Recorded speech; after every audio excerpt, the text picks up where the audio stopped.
আল্লাহ রাব্বুল আলামিন বলেন ওয়াল্লাযীনা আমানু লাম ইয়ালবিসু ঈমানাহুম বিযুলমিন উলাইকা লাহুমুল আমনু ওয়া হুম মুহতাদুন। জোরে বলুন আল্লাহু আকবার।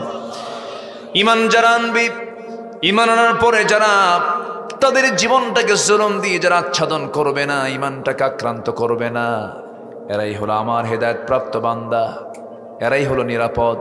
এই জন্য ঈমান এনেছি, ঈমান আনার সঙ্গে সঙ্গে আমার দায়িত্ব হলো কোনো আইন মানব না। কার আইন ছাড়া? আসতে বলবেন না, কার আইন ছাড়া? এই দেশে আল্লাহর আইন ছাড়া মানুষের আইনকে বিশ্বাস করে এমন লোক আমার দেশে আছে না নাই? এই ছেলে কই চলে যায় কেন? কি সমস্যা? কি মশা কামড়ায়? যাচ্ছেন কেন? বসেন। আমি কি শেষ করে দেব নাকি? কি না বলে যাচ্ছেন কেন আপনি? বসুন। যে লোক মেহমানকে থুইয়া যায়, বলেন তো এটা কি হলো? বলেন তো, আমি কি মেহমান না? তা আমারে থুইয়া যাচ্ছেন কেন আপনি? বসেন, আমরা একসঙ্গে দোয়া করে যাব। জোরে বলি ইনশাআল্লাহ। একটু বসুন। কেবল তো এক নাম্বার বললাম, এখনো 14টা আছে। 1 নাম্বার পুঁজি হলো কি আনবো আমরা? কি ভেজাল না নির্ভেজাল? হ্যাঁ। কিছু কিছু লোকের নামই আছে ঈমান আলী। কি নাম? নামাজ নাই, নামাজ পড়ে না। নাম হলো রমজান আলী, রমজান মাসে দুপুর বেলা ভাত খায়। নাম হলো আতর আলী, গোটা গায়ে গাজার গন্ধ। নাম হলো হিম্মত আলী, সাইকেলের চাকা বাসচলি শীত হয়ে পড়ে। নাম হলো লাল মিয়া, কিন্তু কালো মানুষ। আছে না নাই বলেন তো? আছে। নাম হলো খোকা মিয়া, বয়স 80 বছর। নাম হলো বাদশাহ মিয়া, ভিক্ষা করে। নাম দিয়ে আপনি কি করবেন? নাম দিয়ে কোনো কাম হবে না। বংশ দিয়েও কোনো কাম হবে না, বাপ দিয়েও কোনো কাম হবে না, পীর বাবা দিয়েও কোনো কাম হবে না, সন্তান দিয়েও কোনো কাম হবে না। সন্তান দিয়ে কাজ হলে পরে ইব্রাহিম আলাইহিস সালামের বাপ তো জান্নাত পেয়ে যেত। আজর তো তার সন্তানের পরিচয় দিয়ে কোনো নাজাত পাবে না। আবার নূহ আলাইহিস সালামের ছেলে কেনান, তার বাবার নবুয়ত দিয়ে কোনো কাজ হবে না। আমার বন্ধুগণ, আমার নবীর মতো মানুষ, তার পক্ষে সারা জীবন জেল পর্যন্ত খেটেছেন আবু তালেব। নবীর পরিচয় দিয়ে আবু তালেবও জান্নাত পাবে না। বংশ দিয়ে লাভ কি আপনার? অনেকে বলে আমি সৈয়দ বংশ, আমি কুরাইশ বংশ। বংশ দিয়ে আপনি কিচ্ছুই করতে পারবেন না, কারণ বংশ দিয়ে যদি কিছু হতো, আমার নবীর বংশের নামও কুরাইশ, আবুল হাবের বংশের নামও কুরাইশ। কোনো লাভ আছে নাকি? কোনো লাভ নাই। এই জন্য আল্লাহ রাব্বুল আলামিন বলছেন, বান্দা আমার কাছে দামি কারা? আউযু বিল্লাহি মিনাশ শাইতানির রাজীম।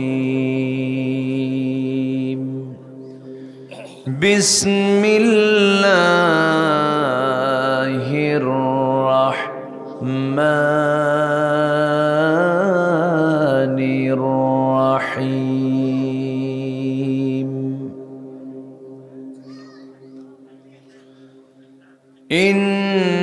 ইন্নামাল মুমিনুনা আল্লাযীনা আমানু বিল্লাহি ওয়া রাসূলিহি সুম্মা লাম ইয়ারতাবু।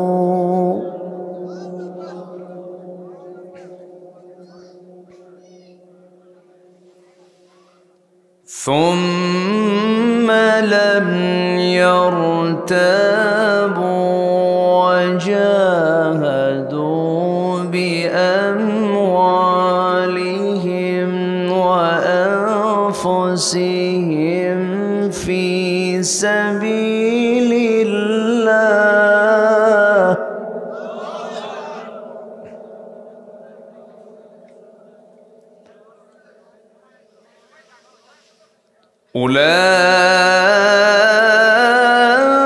أولئك هم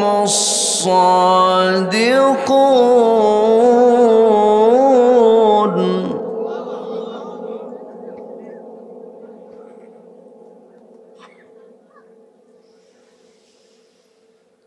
قل أتعلمون الله بدينكم والله يعلم ما في السماوات وما في الأرض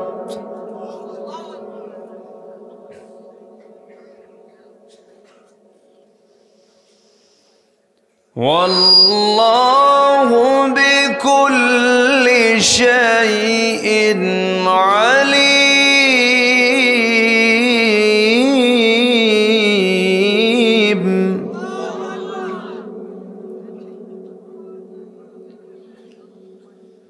يمنون عليك أن أسلموا قل لا تمنوا علي إسلامكم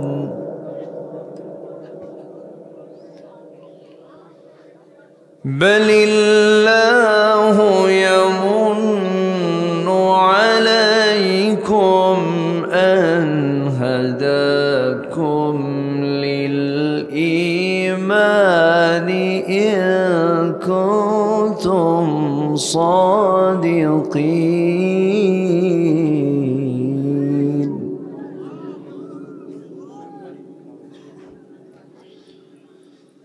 الله أكبر بسم الله الرحمن الرحيم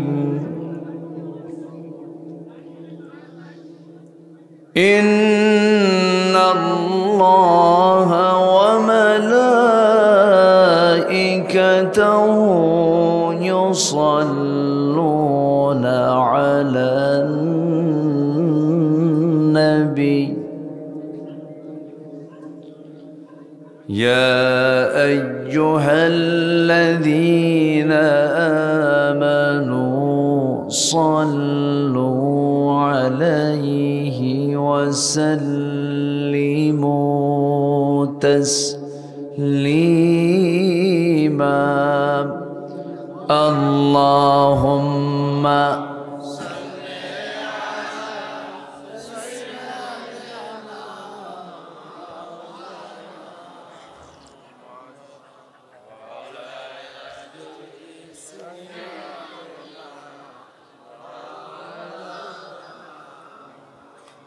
একটু মহব্বত দিয়ে নবীর প্রেমে মাতোয়ারা হয়ে জবান খুলে আওয়াজ দে সবাই বলুন আল্লাহুম্মা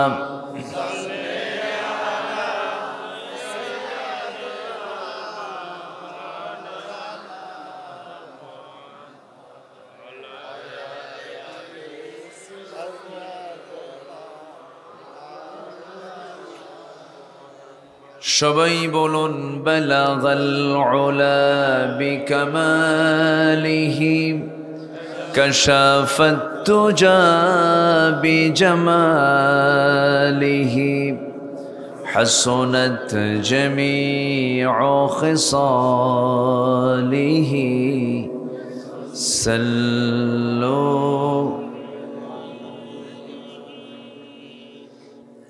আমি কোরআনের সুর মাঝে শুনেছি যে নাম আজানের সুর মাঝেও শুনেছি সে নাম ও নাম শুনেছি আমি আমার হৃদয় হে রাসূল নবীজি তোমায় হে রাসূল নবীজি তোমায় সবাই বলি সাল্লাল্লাহু আলাইহি ওয়াসাল্লাম।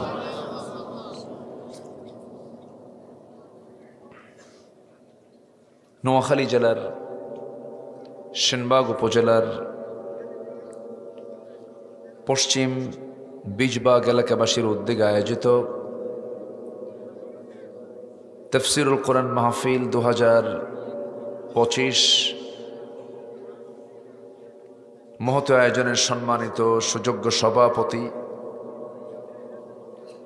আজকের মাহফিলের সম্মানিত প্রধান অতিথি, বিশিষ্ট সমাজসেবক, ইসলাম দরদি ব্যক্তিত্ব, মকবুল আহমেদ রিয়েল এস্টেট লিমিটেডের সম্মানিত এমডি, আমার বাম পার্শ্ব উপবিষ্ট জনাব তোফায়েল আহমেদ, আজকের মাহফিলের বরেণ্য অতিথিবৃন্দ, আমার ডান পাশে উপবিষ্ট আমার অত্যন্ত প্রিয় কাছের ভাই জনাব মাসুদ কোম্পানি, আজকের মাহফিলের বরেণ্য অতিথি আমার আগ দিয়ে কথা বলেছেন নবীপুর ফয়জিয়া সিনিয়র মাদ্রাসার সম্মানিত অধ্যক্ষ,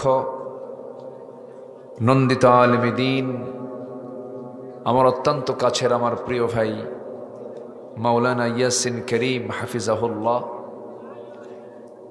উপস্থিত হাজারাত উলামায়ে কেরাম, ফদলায়ে ইজম, সুশীল সমাজ, জাতির শ্রেষ্ঠ সন্তান, শিক্ষক মণ্ডলী, জাতির বিবেক সাংবাদিকবৃন্দ, সামনে উপস্থিত দূরে কাছের বিভিন্ন স্থান থেকে ছুটে আসা কালিমার ঝান্ডাবাহী, তাওহীদের পতাকাবাহী, দ্বীন ইসলামের নরসারদুল বীর মুজাহিদ, প্রাণ প্রিয় সম্মানিত দ্বীনি ভাইরা, আড়ালে বসে আছেন শ্রদ্ধেয়া সম্মানিতা মা বোনেরা, আলোচনার সূচনায় আনুষ্ঠানিকতার মধ্য দিয়ে আমার পক্ষ থেকে আবারও দিল খোলা সালাম, আসসালামু আলাইকুম ওয়া রাহমাতুল্লাহি ওয়া বারাকাতুহু। সবাই কেমন আছেন? আমাকেও প্রশ্ন করলেন, আল্লাহ তাআলা আমাকে আপনার সাথেই তো রেখেছেন, বলি আলহামদুলিল্লাহ। ওখানে কথা বলে কারা? পিছনে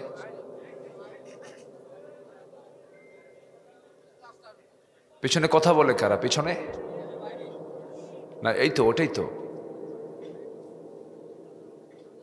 জি, কোনো আওয়াজ করা যাবে না তো।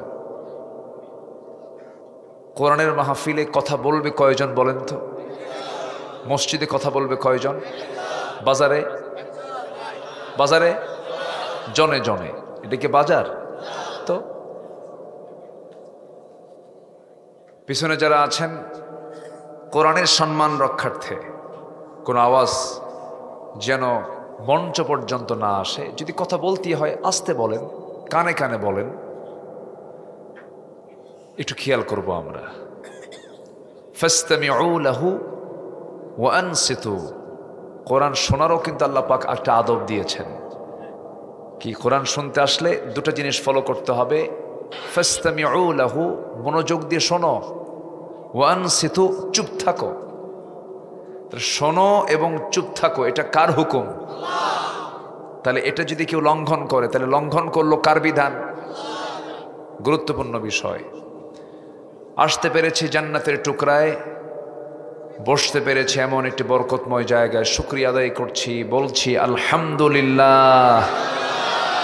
চিৎকার মেরে বলছি আল্লাহুম্মা ইন্নী আসআলুকা আল হুদা ওয়াত তুকা ওয়াল আফাফা ওয়াল গিনা।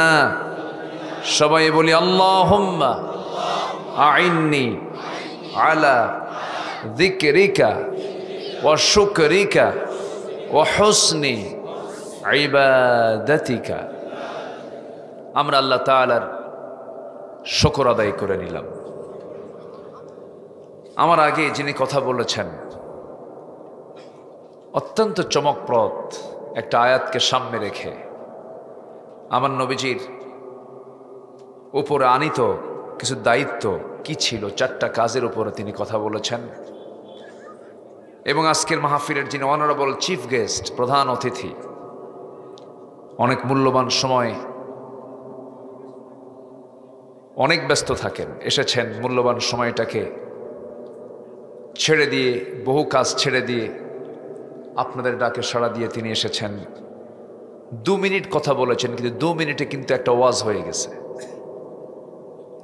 এই জাতি যদি শুধু ওই কথাটাই মানত, সৎ কাজের আদেশ দাও, অসৎ কাজের বাধা দাও, তো এটা কাজ করতে গেলে নিজে কি অসৎ থাকতে হবে না সৎ হতে হবে? ঠিক আছে না? বিশাল কথা এটা। উনি 2 লাইনে, চালাক মানুষ তো, বিচক্ষণ তো, ব্যবসায়ী না, মানে অনেকগুলো কথার মধ্যে কোন কথাটা বেশি দামি এটা উনি খুঁজে বের করেছেন, এক কথায় শেষ করে দিয়েছেন। আমরা ফলো করব। জোরে বলি ইনশাআল্লাহ, জোরে বলি ইনশাআল্লাহ। কিন্তু আমাদের তো ওয়াজ আর 2 মিনিট হয় না। আমার দেশে কোনো আলোচক যদি 2 মিনিট কথা বলেন তো কি শুরু হবে বলেন তো? গন্ডগোল শুরু হয়ে যাবে। এখন আমাদের মানে মিনিমাম তো একটা সময় পার করতেই হবে। তা আমি যতক্ষণ আছি সবাইকে আমাকে সময় দিতে রাজি আছেন? কারো কোনো সমস্যা নাই তো? জোরে বলি ইনশাআল্লাহ। এই ভাইয়ের সাথে না হলেও 10-12 বছরের সম্পর্ক, বহুদিন আগের থেকে পরিচয়, আলহামদুলিল্লাহ। আমার ইয়াসিন করিম ভাই, তার মাহফিল আজ থেকে আরো 12 বছর আগে এসেছি। মুসাপুরের মাহফিল এই নগণ্য গোলামকে দিয়ে শুরু হয়েছিল, এখন তো বন্ধ হয়ে গেছে। বন্ধ ছিল, এবার হয়তোবা আমাকে বলেছিলেন চালু হবে আস্তে আস্তে। প্যারেড ময়দানের মাহফিল ওপেন হচ্ছে 18 বছর পরে। আমি একদিন থাকবো সেখানে ইনশাআল্লাহ। সিলেট আলিয়া মাদ্রাসার মাহফিল আগামী 9 জানুয়ারি আমার সেদিন প্রোগ্রাম আছে, সেটাও শুরু হয়ে যাচ্ছে। মন্দ তো বন্ধ হবে, ভালো চালু হবে। 16 বছর মন্দকে তারা চালু করতে চেয়েছিল, কিন্তু মন্দ চালু করতে গিয়ে তারাই বন্ধ হয়ে গেছে, ঠিক কিনা? মন্দ কখনো চালু হতে পারে না, মন্দ বন্ধ হবে, ঠিক কিনা? যাই হোক, আবার আসতে পেরেছি আপনাদের এই এলাকায়। আমি খুবই আনন্দিত, আমার কাছে খুব ভালো লাগছে। আমি খুব তৃপ্তি নিয়ে আমি কথাগুলো বলতেছি। আপনি ভালো আছেন তো নাকি? আপনার মনে কোনো কষ্ট নাই তো? বলি আলহামদুলিল্লাহ। সম্মানিত ভাইয়েরা, আমরা দুনিয়াটাকে সাজাতে চাই, কিন্তু দুনিয়াটা বড় নিষ্ঠুর। সাজাতে চাইতে সাজাতেই আমাকে লাথি মেরে বের করে দেয়, কি ঠিক কিনা বলেন? এই দুনিয়া আমরা কত সাজানোর জন্য চেষ্টা করি, সাজানো বাগান, সাজানো ব্যবসা, সাজানো ঘর, কত প্ল্যান, কত পরিকল্পনা, কিন্তু দুনিয়াটা এতটাই নিষ্ঠুর যে আমাকে থাকতেই দেয় না, আমাকে বের করে দেয়। মরে গেলাম 24 ঘন্টার ভিতরে সব ঝড় তোলে, তাড়াতাড়ি কবরে পাঠাও। কোথায় পাঠাও? কবরে পাঠাও। তাহলে আমরা কি সাজাবো, দুনিয়া না আখিরাত? বলেন কি সাজাবো আমরা? তাহলে দুনিয়া দরকার নাই। হ্যাঁ, দেখছেন, দুনিয়া দরকার নেই, আছে, দুনিয়াও লাগবে। দুনিয়া দিয়েই তো আখিরাত সাজাতে হবে। দুনিয়া ছাড়া কি চলে? বউ ছাড়া চলে? দেখেন আস্তে আস্তে কয়, মনে হয় সব ফেরেশতা বসে আছে। ফেরেশতার তো বউ নাই, বউ ছাড়া চলে? বলেন চলে না তো। ও যুবকরা একটু টেনশনে আছে, হুজুর আমরা তো আর জোরে বলতে পারি না। জি, দুনিয়া লাগে। আল্লাহ রাব্বুল আলামিন বলেন, زين للناس حب الشهوات من النساء والبنين والقناطير المقنطرة من الذهب والفضة والخيل المسومة والأنعام والحرث ذلك متاع الحياة الدنيا والله عنده حسن المآب। জোরে বলুন আল্লাহু আকবার।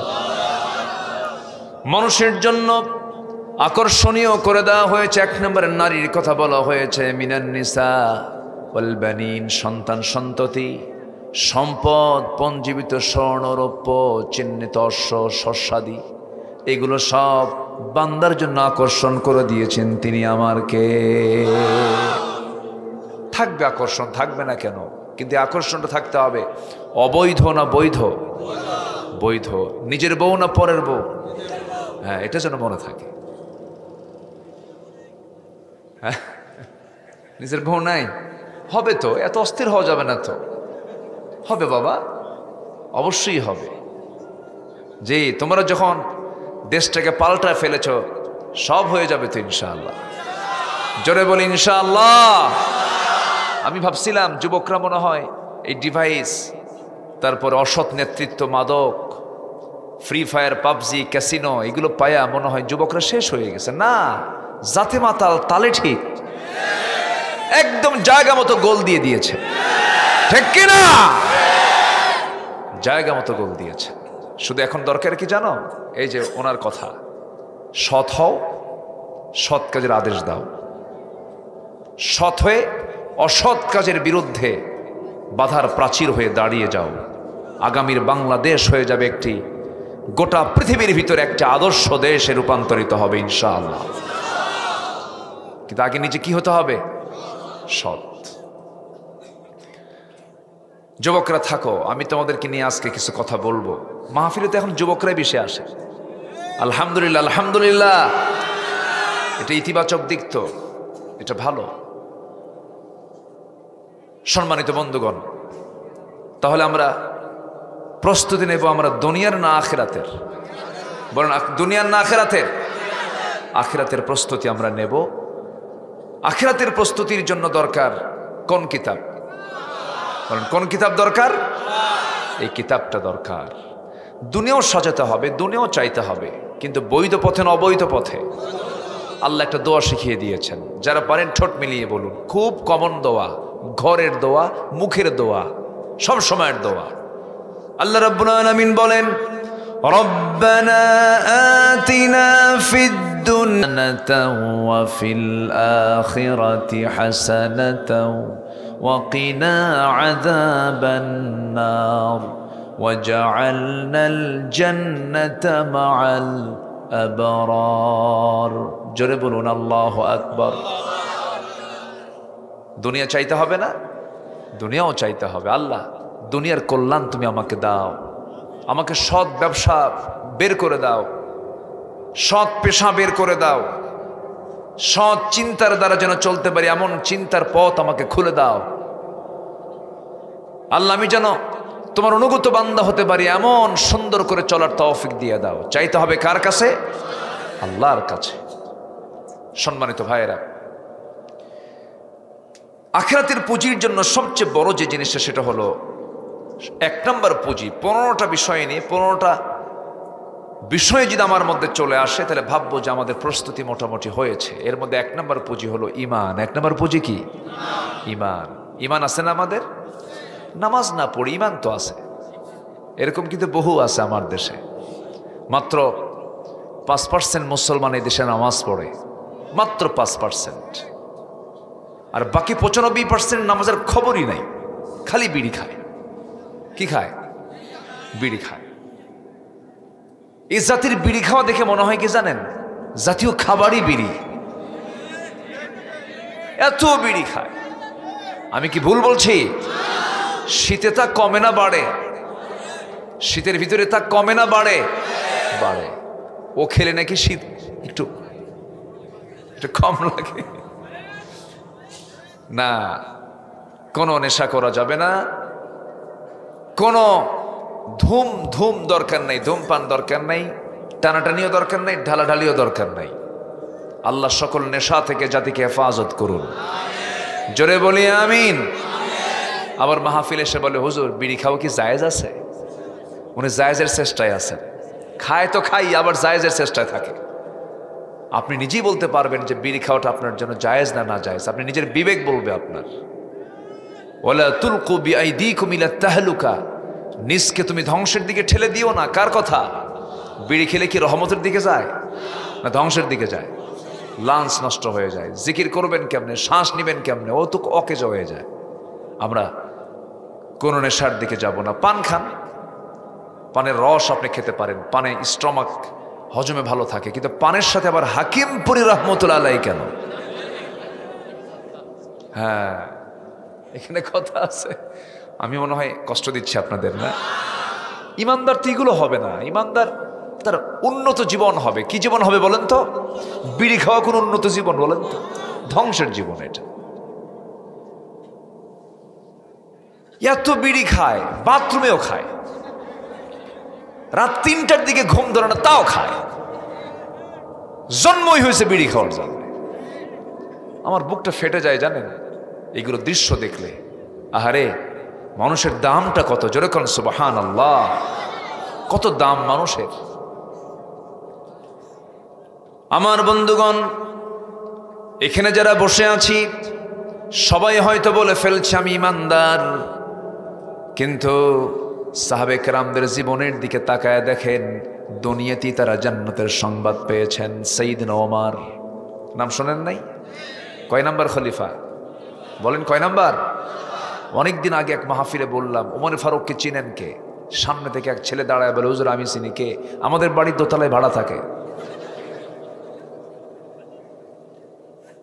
বললাম তুমি 100-তে 100 পাইছো, তোমার এলেম যদ্দূর তোমার উত্তরও তত দূর পর্যন্ত। এই ওমর সে ওমর না। আল্লাহু আকবার। জান্নাতের সংবাদ পাওয়া সাহাবী, তার সামনে একটা হাদিস বর্ণনা করেছেন এক সাহাবী, মিসকাল হাব্বাতিন মিন কিবার, যাররা পরিমাণ অহংকার যার মধ্যে থাকবে সে জান্নাত পাবে না।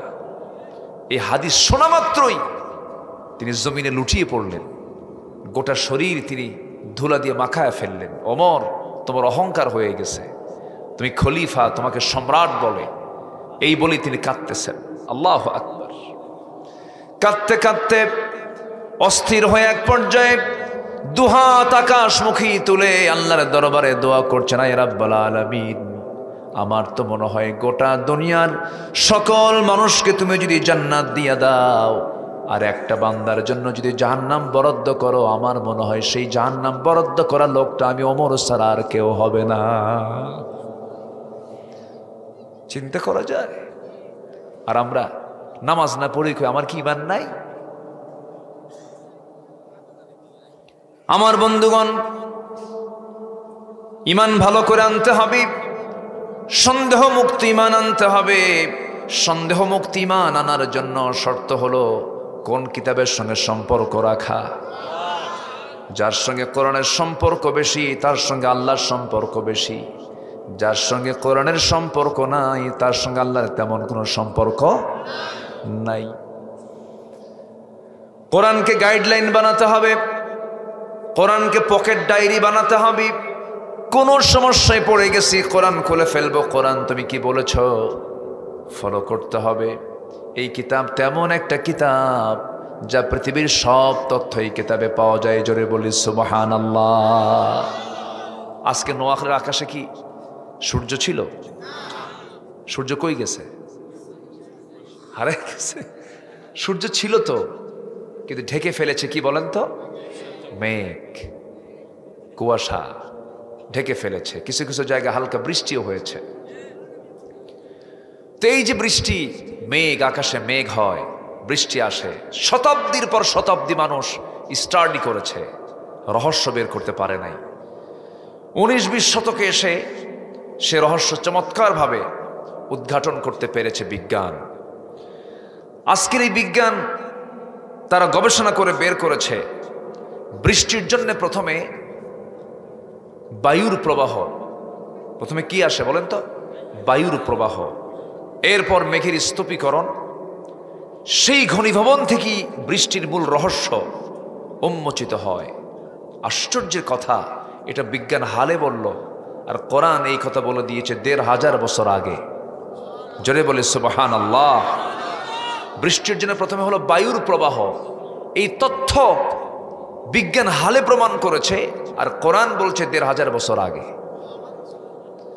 আল্লাহ রাব্বুল আলামিন বলেন, আল্লাহুল্লাযী ইউরসিলুর রিয়াহা ফাতুসীরু সাহাবান ফায়াবসুতুহু في السماء كيف يشاء ويجعله كسفا فترى الودق يخرج من خلاله فإذا أصاب به من يشاء من عباده إذا هم يستبشرون জোরে বলুন আল্লাহু আকবার। সূরা রোম আয়াত নাম্বার 48। বাড়িতে মিলায় নেবেন।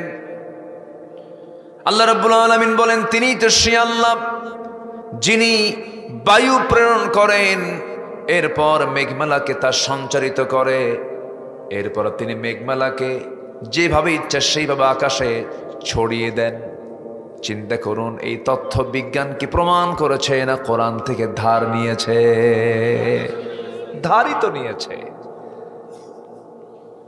আবার এই মেঘমালাগুলো সৃষ্টি করেছেন পৃথিবীর পানি থেকে। এই পানিটা বাষ্পীয় আকারে তুলেছেন তিনি আমার কে? পৃথিবীর সকল টেকনোলজি এক জায়গায় করে যদি চেষ্টা চালায়, এই পানি চক্র আকারে পানিকে বাষ্পীয় আকারে উত্থিত করার জন্য যদি চেষ্টা করে, কিয়ামত হয়ে যাবে। কেউ কি পারবে? পারবে না। নোয়াখালীর খাল বিলের পচা পানি, আবার পঞ্চগড়ের ওই তেঁতুলিয়ার কোন বিল, কোন ঝিল, কোন পুষ্করিণীর সেই পচা নর্দমার পানিগুলো আল্লাহ রাব্বুল আলামিন তুলে নেন। আবার পানির উৎস হলো সমুদ্র, সমুদ্রের পানিগুলো মিঠা না লবণ? লবণ পানি। এই যে লবণ পানি, পচা পানিগুলো যখন বাষ্পীয় আকারে তুলে নেন, ওই রকমই তোলেন না ফিল্টারিং করেন? মেশিন কই? দেখছি, দেখা যায়, দেখা যায়, দেখা যায়। কে কে করেন? কে করেন? কে করেন? আল্লাহ করেন। কিয়ামত পর্যন্ত বান্দা চেষ্টা করে পারবে না।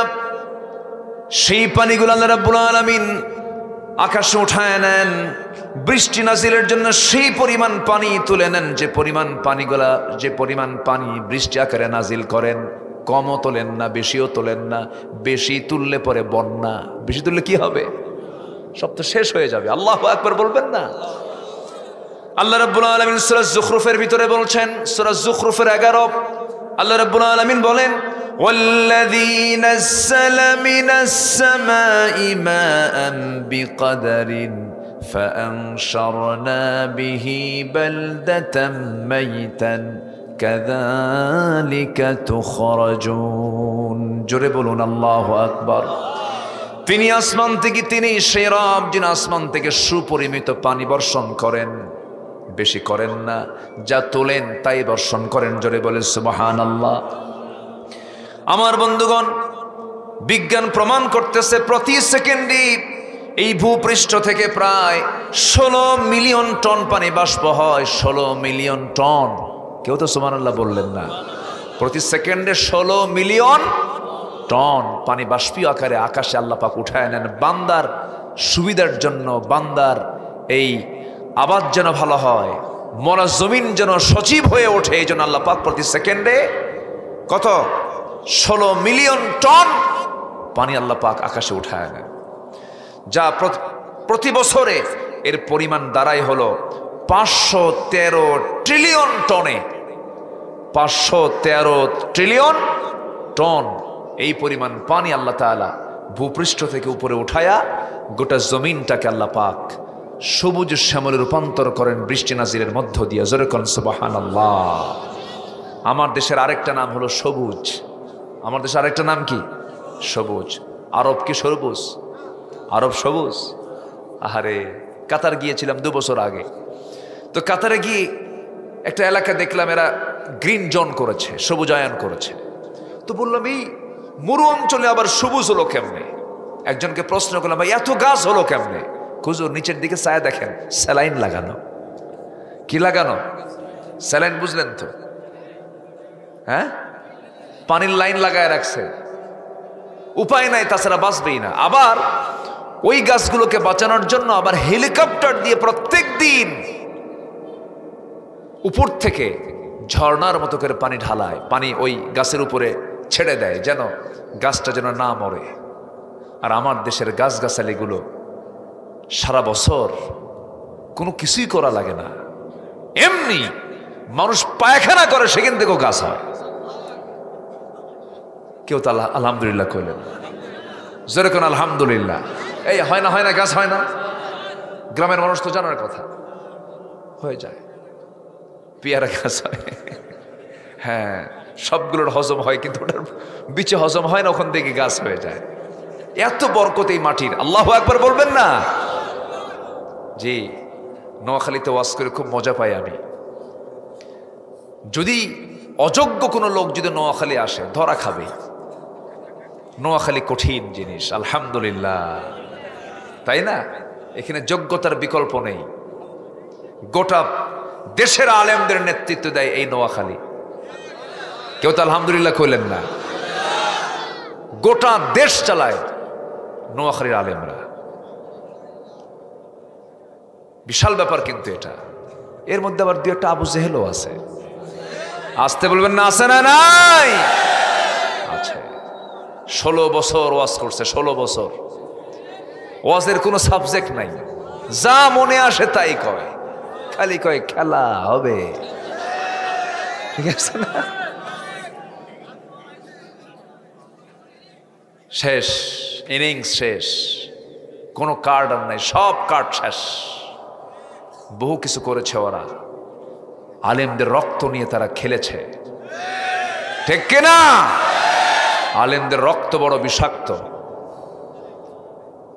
খুব খারাপ লাগে শুধু এখানে বসে বারবার একজন পাখির কথা মনে হয় বারবার।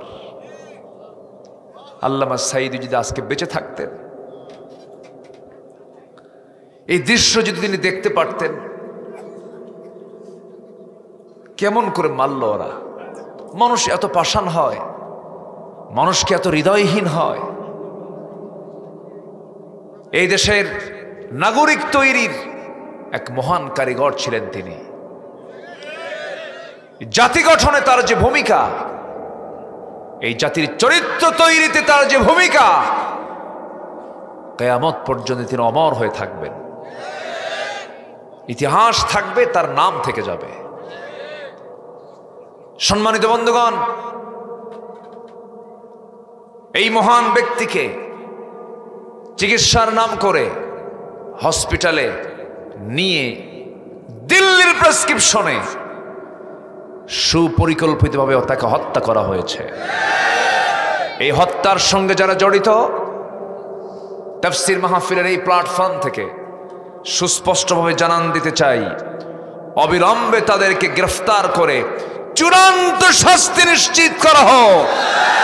রাজি আছেন কারা কারা? হাত উঁচু করে দেখান মুসলমান।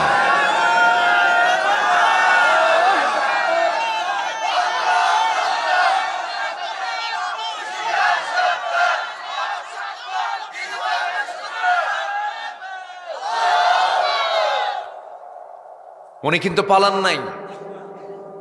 2009 সাল আমার জীবনের প্রথম হজ, 2009 সালে। আর আল্লামা সাঈদী রাহিমাহুল্লাহর জীবনের শেষ হজ।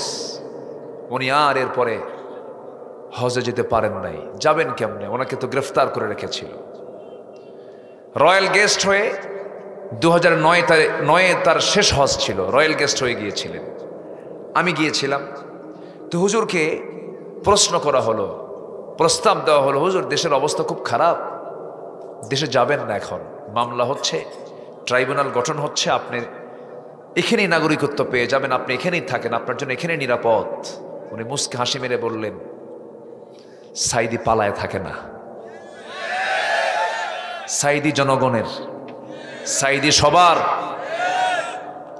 আমার দেশ, আমার জাতি, আমার জনগণ মজলুম হবে আর আমি আরামে বিদেশে থাকবো, এই চরিত্র আল্লাহ রাসূল আমাকে শেখান নাই। বীরের বেশে ফিরে এসেছেন। ইতিহাস তো অনেকে জানেন না এগুলো। ঢুকেছেন জেলখানায়, থেকেছেন 13 বছর, মাথা নত করেননি কারো কাছে। মাথা নত করেছেন? ওনার চেহারায় কি কখনো কান্না দেখেছেন? শেষ বিদায়ের সময় তিনি কেঁদেছেন না হেসেছেন? হেসেছেন। আমরা কেঁদেছি, এটাই তো জীবন। আলহামদুলিল্লাহ বলে। সম্মানিত ভাইয়েরা, বহু কথা জমা হয়ে আছে, একটু একটু করে বলছি। এক রাত তো, আমাকে সময় দিচ্ছেন তো নাকি? ইনশাআল্লাহ আখিরাতের প্রস্তুতির জন্য আমরা 15টা কাজ শিখে যাব। কয়টা কাজ? 15টা। এক নম্বর হলো ঈমান আনবো। ভেজাল না নির্ভেজাল? বলেন, ভেজাল না নির্ভেজাল? নির্ভেজাল ঈমান আমরা আনবো। ঈমানের মধ্যে যেন কোনো গলতি না থাকে। সন্দেহ মুক্ত ঈমান আনবো। দেখেন আল্লাহর কি নিয়ামত, দেখেন এই বৃষ্টি কে নাজিল করেন বলেন তো? যদি বেশি বৃষ্টি আসতো অথবা কম বৃষ্টি যদি হতো, কত সমস্যা হতো। গ্রাউন্ড ওয়াটার লেভেল ক্রমশ নিচে নেমে যেত। সাস্টেইনেবল ওয়াটার ম্যানেজমেন্ট চ্যালেঞ্জের মুখে পড়ত। ভূগর্ভস্থ পানির স্তর কমে গেলে agricultural productivity, urban water supply ব্যাপক সংকটে পড়ে যেত। এক সময় গ্রাউন্ড ওয়াটার রিজার্ভস কমে এমন একটা অবস্থা হতো, ইকোলজিক্যাল যে সিস্টেম এর ভারসাম্য নষ্ট হয়ে যেত। মানব অস্তিত্ব, প্রাণীর অস্তিত্বের সংকটে পড়ে যেত। এই যে বিশাল, যে সবচেয়ে বেশি প্রয়োজন পানি, বিশাল বিগ ম্যানেজমেন্ট সম্পূর্ণ কার নিয়ন্ত্রণে? আসতে কার নিয়ন্ত্রণে? মুখ থেকে তো এমনি তো আলহামদুলিল্লাহ বের হওয়ার কথা, কিন্তু বান্দাগুলো ভুলে যায়। বান্দাগুলো ভুলে যায় আল্লাহ কি দেন নাই বলেন? সবই দিয়েছেন। এই জন্য আল্লাহ রাব্বুল আলামিন যেখান থেকে আমি তেলাওয়াত দিয়ে শুরু করেছি সূরাতুল হুজুরাত, আল্লাহ রাব্বুল আলামিন 15 নম্বর আয়াতে বলছেন প্রকৃত মুমিন কারা? নাম্বার 1 হলো আল্লাযীনা আমানু বিল্লাহি ওয়া রাসূলিহি সুম্মা লাম ইয়ারতাবু। যারা আল্লাহর প্রতি, নবীর প্রতি ঈমান আনে, যারা সন্দেহ করে না, সন্দেহ মুক্ত যারা ঈমান আনে। সন্দেহ মুক্ত ঈমান তো তারই থাকতে পারে যার মধ্যে কি আছে বলেন? আসতে বলবেন না, কি আছে? কোরআন আছে। কোরআনটা আমরা সুন্দর করে জানবো, শিখবো। জোরে বলি ইনশাআল্লাহ, আরো জোরে বলি ইনশাআল্লাহ। কোরআনটাকে বেশি করে জানতে হবে। কোরআনে আল্লাহ পাক যা বলেছেন সেটাই চ্যালেঞ্জ। গোটা পৃথিবীর সব তথ্য ভুল হতে পারে, কিন্তু কোরআন যে তথ্য দিয়েছে এর মধ্যে চুল পরিমাণ কোনো ভুল থাকতে পারে না। এটাই হলো কোরআনের সৌন্দর্য। জোরে বলি সুবহানাল্লাহ। আল্লাহ রাব্বুল আলামিন কোরআনে বহু দৃষ্টান্ত দিয়েছেন, বহু তথ্য দিয়েছেন। কোনো তথ্যে কোনো দিন ভুল খুঁজে পাওয়া যাবে না। মশার কথা কোরআনে আছে না নাই? মশা কি আছে না? মশার কথা আল্লাহ পাক মশার নাম কোরআনে নিলেন। কাফের মুশরিকরা কয় তোমার আল্লাহর কাম নাই কাজ নাই, মশার নাম কোরআনে নিছে। বলছে না? বলছে না? বলছে না? বলছে।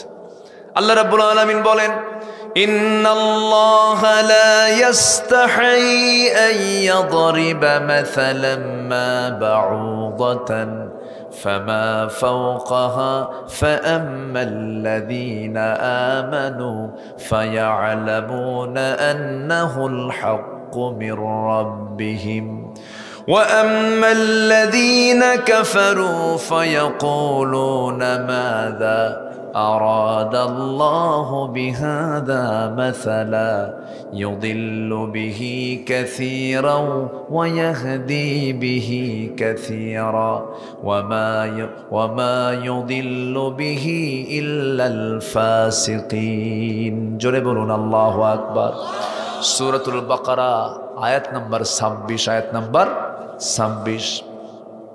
আমার বন্ধুগণ, আল্লাহ মশার উদাহরণ কেন দিলেন? এই মশা থেকে কয়েকটা শিক্ষা আমরা নিতে পারি। দেখেন, মশা যত খায় বেশি, যত রক্ত খাবে তার হায়াত কমে না বাড়ে? বলেন বলেন বলেন। যত বেশি খায় তার হায়াত তত কমে যায়।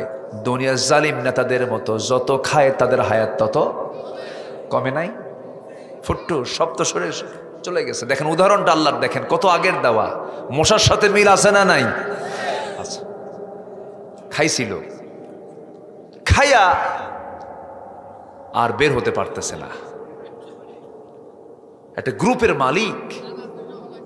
গ্রুপের মালিক চিন্তা করে লজ্জায় মাথা নিচু হয়ে যায়। মাথার সাদা চুল, মুখের সাদা দাড়ি, ধবধবা সাদা দাড়ি, চেহারাটাও সুন্দর মাশাআল্লাহ, জিব্রাইল ফেল। সাদা পাঞ্জাবি, সাদা পাজামা, সাদা জুতা, মাথা থেকে জুতা পর্যন্ত সব সাদা।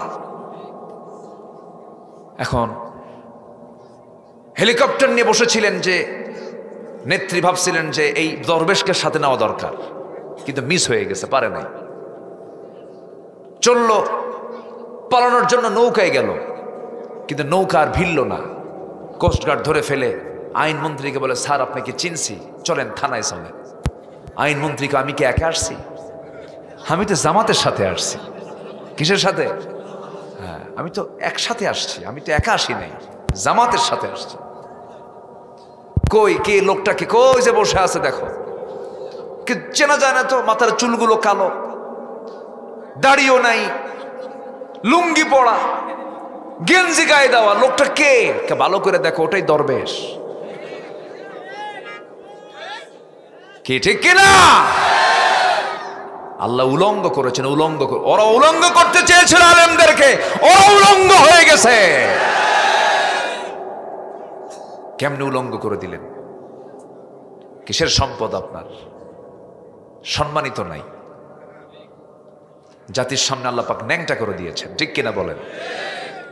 আল্লাহর পয়গম্বর মুসা আলাইহিস সালামের ব্যাপারে একবার ফেরাউন কইছিল, মুসার তো অন্ডকোষ ঠিক নাই। কি কথা কি বুঝতেছেন আপনারা? এলাকায় কি যে বলে লোকাল ভাষা? হ্যাঁ ঠিক আছে তো, আচ্ছা, অন্ডকোষ ঠিক নাই, একদম সহি বর্ণনা, কিন্তু এটা অন্ডকোষ ঠিক নাই মানে আগের থেকেই আলেম ওলামাদের বিরুদ্ধে লেগে থাকা মানুষ ছিল কি ছিল না? তো সে যদি নবী হয়, তার তো সে তো অঙ্গহানি, তার তো অঙ্গই ঠিক নাই।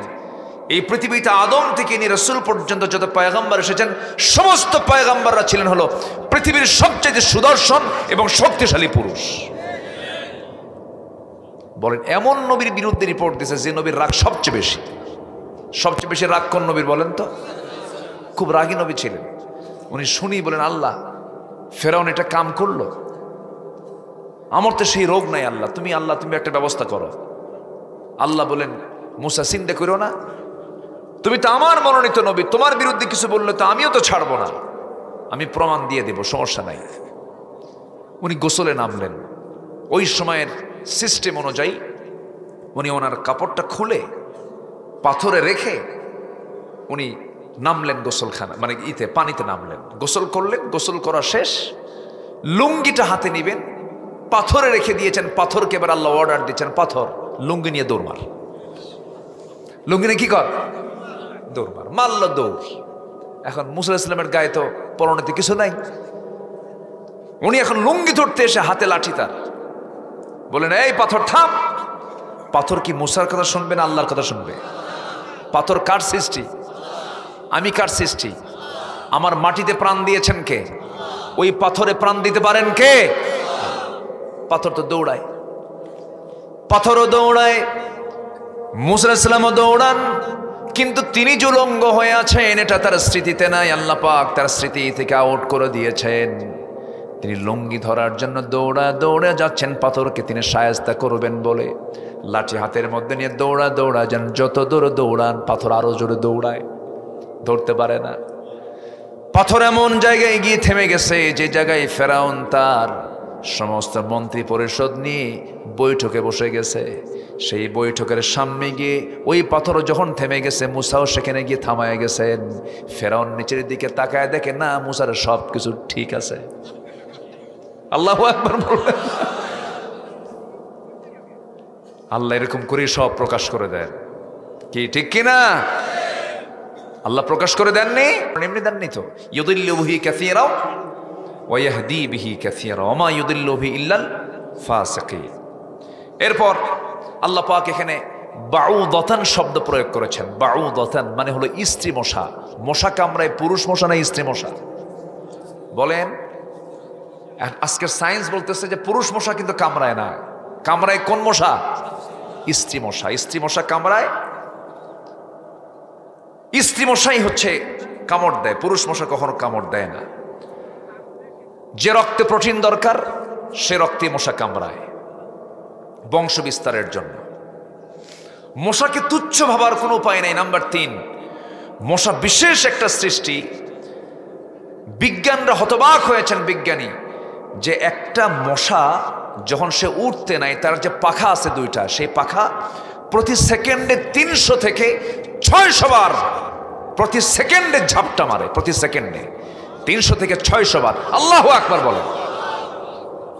এবং আপনার বাড়িতে আপনি আছেন, আপনি দেখতেছেন আপনার ঘরে কোনো মশা নাই, কিন্তু 75 ফুট দূরে থাকা মশা টের পায় সলির মধ্যে একটা শুয়ে আছে। কি কথা বুঝতেছেন না আপনি? তাহলে আপনি মানুষ, আপনি দেখতেছেন না যে আমার ঘরে মশা আছে, আমার বাড়িতে মশা আছে, 75 ফুট দূর থেকে টের পায় ওই জায়গায় সলির মধ্যে একটা শুয়ে আছে, ধরি। আল্লাহু আকবার বলবেন না? নাম্বার 4, মশা নিয়ে হাসাহাসি করবেন কেন? নমরুদকে মারছেন কি দিয়া? আস্তে করে কি দিয়া? মশা দিয়া। আল্লাহ যা বলেছেন কোরআনে, আরেকটা উদাহরণ এসেছে সূরাতুল আনকাবুত আছে না? কি মানে কি বলেন? মাকড়সা। আল্লাহ মাকড়সার উদাহরণ দিয়েছেন না? মাকড়সার উদাহরণ দিয়েছেন কেন? মাকড়সার ব্যাপারে আল্লাহ রাব্বুল আলামিন কি বলছেন? আল্লাহ রাব্বুল আলামিন বলেন, মাসালুল লাযীনা ইত্তাখাযু মিন দুনিল্লাহি আউলিয়া কামাসালিল আনকাবুত। চিন্তা করেন, আল্লাহ তাআলা আল্লাহকে ছাড়া অন্য কাউকে যারা বন্ধু বানাবে তাদের উদাহরণ হচ্ছে কিসের মতো? মাকড়সার মতো। মাকড়সা বাড়িটা ওরা যে বানায়, এই বাড়িটা কি মজবুত না দুর্বল? হ্যাঁ, শুধু দুর্বল না মহা দুর্বল? বানাতে কি সময় লাগে? কিন্তু ও যে বানায়, ওর যে মানে কি বলে, ওর যে বানানোর যে সিস্টেমটা, শুধু একটা পাক মারে, কিন্তু ওর যে রেখাগুলো আঁকা বাঁকা না সোজা? সোজা। এত সুন্দর জ্যামিতি ফেল। আল্লাহু আকবার বলে। এই বুদ্ধি কে দিয়েছেন? এই বুদ্ধি কে দিয়েছেন? আল্লাহ দিয়েছেন। এই মাকড়সার মধ্যে একটা তথ্য আছে। মাকড়সা পুরুষ এবং স্ত্রী, এদের মধ্যে স্ত্রীরা হয় বেঈমান, স্বামীকে মেরে ফেলে। স্বামীকে কি করে? মেরে, কামড় দিয়ে মেরে ফেলে। অর্থাৎ আল্লাহ বোঝাচ্ছেন, যারা আল্লাহ ছাড়া অন্য কাউকে বন্ধু বানাবে তাদের উদাহরণ হচ্ছে মাকড়সার মতো। অর্থাৎ ওর যেমন কোনো ভরসা নাই, মাকড়সার উপরে যদি কেউ, মাকড়সার ঘর যেমন অত্যন্ত দুর্বল এবং মাকড়সার চরিত্রও খুব দুর্বল, স্ত্রী মশা, এই স্ত্রী মাকড়সা পুরুষ মাকড়সাকে কি করে? কামড় দিয়ে মেরে ফেলে দেয়। আল্লাহ ছাড়া কাউকে তোমরা বন্ধু বানায়ো না। বন্ধু বানাবে কাকে? আর বানালেই কার মতো? মাকড়সার মতো। আল্লাহু আকবার বলবেন না? আল্লাহ তাআলা যে উদাহরণগুলো দিয়েছেন অত্যন্ত দামি উদাহরণ দিয়েছেন। জোরে বলে সুবহানাল্লাহ। তাহলে 1 নম্বর পুঁজি হলো আমরা ঈমান আনবো। কি আনবো বলেন তো? ঈমান আনবো। ভালো করে ঈমান আনতে হবে। জীবনের মধ্যে কোনো শিরিক থাকবে না, জীবনের মধ্যে কোনো বেদাত থাকবে না, কুফর থাকবে না, জুলুম থাকবে না। আল্লাহ রাব্বুল আলামিন বলেন, ওয়াল্লাযীনা আমানু লাম ইয়ালবিসু ঈমানাহুম বিযুলমিন উলাইকা লাহুমুল আমনু ওয়া হুম মুহতাদুন। জোরে বলুন আল্লাহু আকবার। ঈমান যারা আনবে, ঈমান আনার পরে যারা তাদের জীবনটাকে জুলুম দিয়ে যারা আচ্ছাদন করবে না, ঈমানটাকে আক্রান্ত করবে না, এরাই হলো আমার হেদায়েত প্রাপ্ত বান্দা, এরাই হলো নিরাপদ। এই জন্য ঈমান এনেছি। ঈমান আনার সঙ্গে সঙ্গে আমার দায়িত্ব হলো কোন আইন মানবো না। কার আইন ছাড়া? আসতে বলবেন না, কার আইন ছাড়া? এই দেশে আল্লাহর আইন ছাড়া মানুষের আইনকে বিশ্বাস করে এমন লোক আমার দেশে আছে না নাই? এই ছেলে কই চলে যায় কেন? কি সমস্যা? কি মশা কামড়ায়? যাচ্ছেন কেন? বসেন। আমি কি শেষ করে দেব নাকি? কি না বলে যাচ্ছেন কেন আপনি? বসুন। যে লোক মেহমানকে থুইয়া যায়, বলেন তো এটা কি হলো? বলেন তো, আমি কি মেহমান না? তা মানে থুইয়া যাচ্ছেন কেন আপনি? বসেন, আমরা একসঙ্গে দোয়া করে যাব। জোরে বলি ইনশাআল্লাহ। একটু বসুন। কেবল তো 1 নাম্বার বললাম, এখনো 14টা আছে। 1 নাম্বার পুঁজি হলো কি আনবো আমরা? কি ভেজাল না নির্ভেজাল? হ্যাঁ। কিছু কিছু লোকের নামই আছে ঈমান আলী। কি নাম? নামাজ নাই, নামাজ পড়ে না, নাম হলো রমজান আলী। রমজান মাসে দুপুরবেলা ভাত খায়। নাম হলো আতর আলী, গোটা গায়ে গাজার গন্ধ। নাম হলো হিম্মত আলী, সাইকেলের চাকা বাসচলি শীত হয়ে পড়ে। নাম হলো লাল মিয়া, কিন্তু কালো মানুষ। আছে না নাই বলেন তো? আছে। নাম হলো খোকা মিয়া, বয়স 80 বছর। নাম হলো বাদশাহ মিয়া, ভিক্ষা করে। নাম দিয়ে আপনি কি করবেন? নাম দিয়ে কোনো কাম হবে না, বংশ দিয়েও কোনো কাম হবে না, বাপ দিয়েও কোনো কাম হবে না, পীর বাবা দিয়েও কোনো কাম হবে না, সন্তান দিয়েও কোনো কাম হবে না। সন্তান দিয়ে কাজ হলে পরে ইব্রাহিম আলাইহিস সালামের বাপ তো জান্নাত পেয়ে যেত। আজর তো তার সন্তানের পরিচয় দিয়ে কোনো নাজাত পাবে না। আবার নূহ আলাইহিস সালামের ছেলে কেনান, তার বাবার নবুয়ত দিয়ে কোনো কাজ হবে না। আমার বন্ধুগণ, আমার নবীর মতো মানুষ, তার পক্ষে সারা জীবন জেল পর্যন্ত খেটেছেন আবু তালেব। নবীর পরিচয় দিয়ে আবু তালেবও জান্নাত পাবে না। বংশ দিয়ে লাভ কি আপনার? অনেকে বলে আমি সৈয়দ বংশ, আমি কুরাইশ বংশ। বংশ দিয়ে আপনি কিচ্ছুই করতে পারবেন না, কারণ বংশ দিয়ে যদি কিছু হতো, আমার নবীর বংশের নামও কুরাইশ, আবুল হাবের বংশের নামও কুরাইশ। কোনো লাভ আছে নাকি? কোনো লাভ নাই। এই জন্য আল্লাহ রাব্বুল আলামিন বলেছেন, বান্দা আমার কাছে দামি কারা? যারা পারেন ঠোঁট মিলিয়ে বলুন, ইন্না খালাকনাকুম মিন যাকারিন ওয়া উনসা ওয়া জাআলনাকুম শুউবান ওয়া ক্বাবাইলা লিতাআরাফু ইন্না আকরামাকুম ইনদাল্লাহি আতকাকুম। জোরে বলুন আল্লাহু আকবার। তোমাদের মধ্যে সেই লোকটাই সবচাইতে বেশি দামি, যে আল্লাহকে সবচাইতে বেশি ভয় করে। কিসের কালো, কিসের ধলা, কিসের ধনী, কিসের গরিব। আমার বন্ধুগণ, আমার নবীর সাহাবীদের মধ্যে গরিবও ছিলেন, ধনীও ছিলেন, কালো ছিলেন, ধলাও ছিলেন, কিন্তু সবার সম্মান এসেছে বংশ দিয়া না, তাকওয়া দিয়া। কি দিয়া বলেন? কি দিয়া? তাকওয়ার দিক থেকে প্রাধান্য পেয়েছেন বেলাল। কিন্তু লোকটা বংশীয়ভাবে কিছুই না, বাপও গোলাম, ছেলেও গোলাম, গোলাম জাদা গোলাম, কালো কুসকুসা মানুষ, আফ্রিকান নিগ্রো একজন, কালো কুচকুচে একজন আল্লাহর গোলাম। বেলালকে আল্লাহ তাআলা কোথায় নিয়ে গেলেন? পৃথিবীর প্রথম মুয়াজ্জিনের পোস্ট আল্লাহ পাক বেলালকে দিয়ে দিলেন। জোরে বলি সুবহানাল্লাহ। ইমাম, আমরা নেলসন ম্যান্ডেলার নাম নেই বর্ণবাদী বৈষম্যের নেতা হিসাবে। কে বলেছে বর্ণবাদী বৈষম্যের নেতা নেলসন ম্যান্ডেলা? কে বলেছে? বিশ্বের সেরা সুন্দরের পাশে ইমাম রাসূল, আর কালো বেলাল হচ্ছেন সেই মসজিদের মুয়াজ্জিন। সুবহানাল্লাহ বলবেন না? রাসূল খুব ভালোবাসতেন বেলালকে, সাইয়েদনা বেলালকে খুব পছন্দ করতেন। মক্কা বিজয়ের সময় সবার আগদে আগদে বেলাল যায়। মক্কার মাটিতে সবচেয়ে বেশি রক্ত ঝরেছে কার? বেলালের রক্ত। আহারে, মারতে মারতে আমি বাত্তা কুরাইশ, গত 2 বছর আগে এই কুমিল্লার একজন, কুমিল্লা না নোয়াখালীর মিজান নামে একজন ভাই, উনি মারা গেছেন। আল্লাহ তুমি তার কবরটাকে জান্নাত বানায়া দাও। আমাকে সেই বন্ধু মিজান, আমি 7 দিন, গত রমজান আগের রমজান ওমরায় ছিলাম, 7 দিন আমাকে অন্য কোনো পানি পান করতে দেয়নি, জমজম পানি খাওয়াইছে। আপনি আসছেন, জমজম খায় পেট ভরা, জমজম খাওয়াইছে, আর আজোয়া খেজুর খাওয়াইছে, খুব সেবা করেছে। গাড়িতে করে ঘোরায় নিতে নিয়ে হঠাৎ করে বলতেছে, ভাইজান এই যে ফাঁকা জায়গা দেখতেছেন না, এই জায়গাটা খুব স্মৃতিময় একটা জায়গা। কি চতুর্দিকে বিল্ডিং, এখানে ফাঁকা কেন? কি ইতিহাসগুলো এরা এইভাবে একটু হাইড করে রাখে, আড়াল করে রাখে, কিন্তু এখানে একটা ইতিহাস আছে। কি ইতিহাস?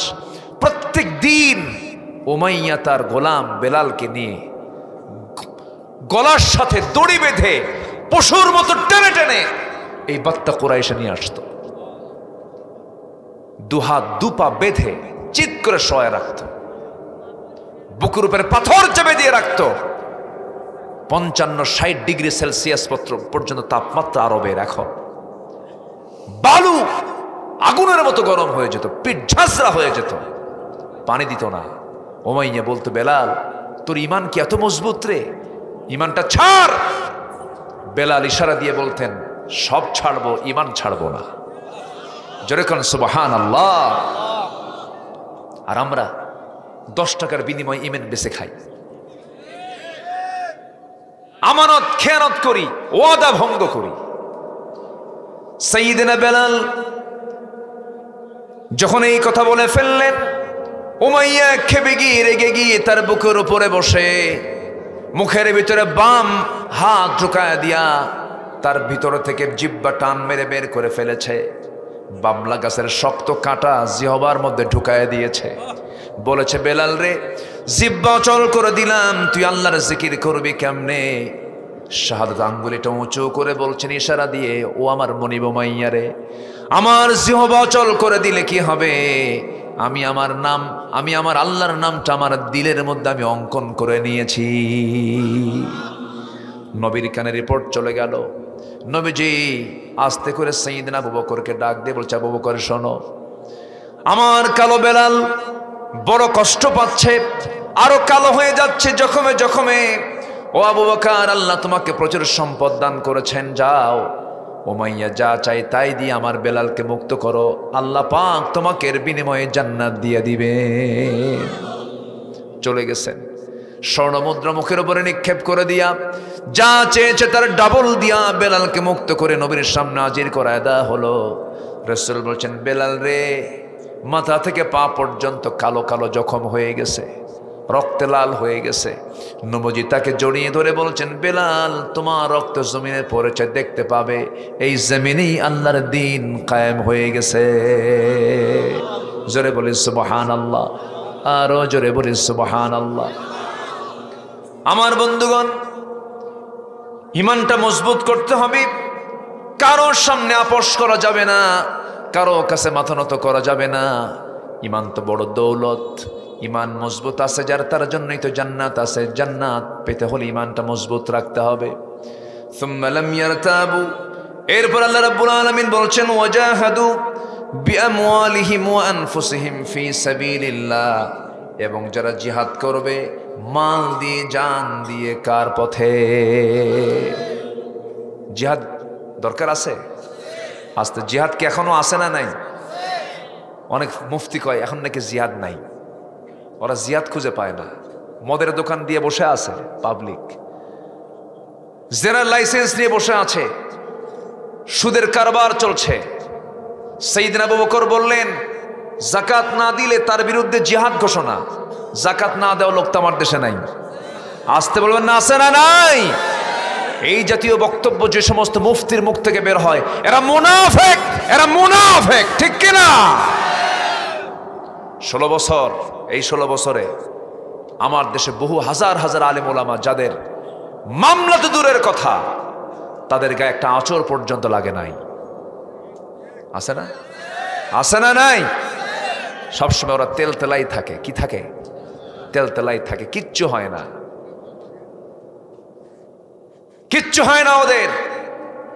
পট চেঞ্জ হয়েছে, ছাত্ররা জীবন দিয়েছে। আবু সাইদ, তার বাড়িতে গিয়েছিলাম, তার মার সঙ্গে কথা বলেছি, তার বাবার সাথে কথা বলেছি। তার মাকে বললাম, আম্মা, খালাম্মা, আপনি কেমন আছেন? বাবা, সবাই তো দেখতে আসে আমাকে, কিন্তু আবু সাইদকে সাথে নিয়ে আসে না কেউ। কি উত্তরটা দিবেন আপনি বলেন?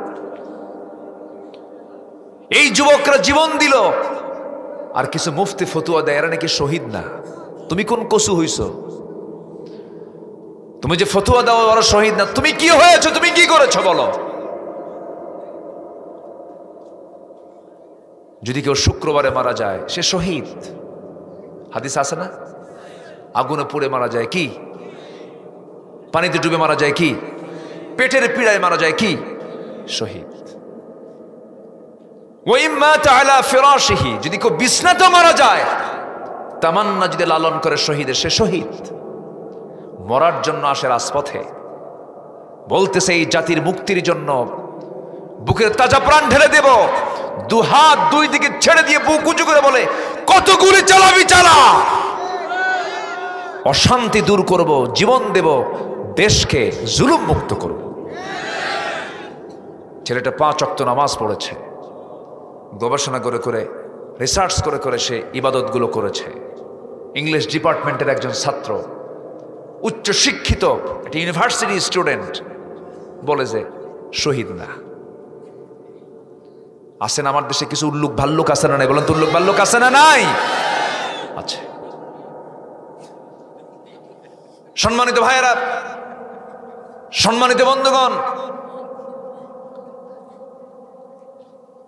এই সমস্ত যারা তেলবাজ দেখবেন এই পট চেঞ্জ হয়ে গেছে, চোরের মায়ের, এরা এবার সব বের হয়ে আসছে, বোঝাচ্ছে আমরাই কিছু। জাতি বোঝে, জাতি সব বোঝে, কে অভিনয় করে আর কে কি করে সব জাতি বোঝে, ঠিক কিনা? কষ্ট পাচ্ছেন মনে হয়, কথা বলি, কোনো সমস্যা? ওরে